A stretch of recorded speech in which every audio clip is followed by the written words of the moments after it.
मंत्री ध्वजा वैष्णवांची उभी पंढरी आज नादावली तुझे नाव ओटी तुझे रूप ध्यानी जीवाला तुझी आस गा लागली जरी बाप साऱ्या जगाचा परी तू आम्हाले कराची विठू माऊली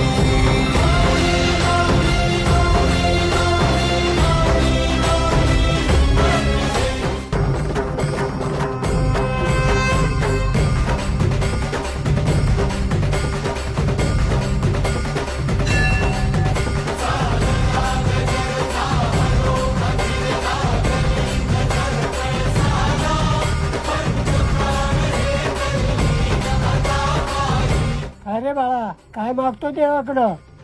काय नाही बाबा, बळीराजाचं राज्य येऊ दे आणि वारकऱ्यांचं आणि जुन्नरच्या तमाम मायबाप जनतेचा आशीर्वाद आपल्या शरदादांच्या पाठीशी असू दे.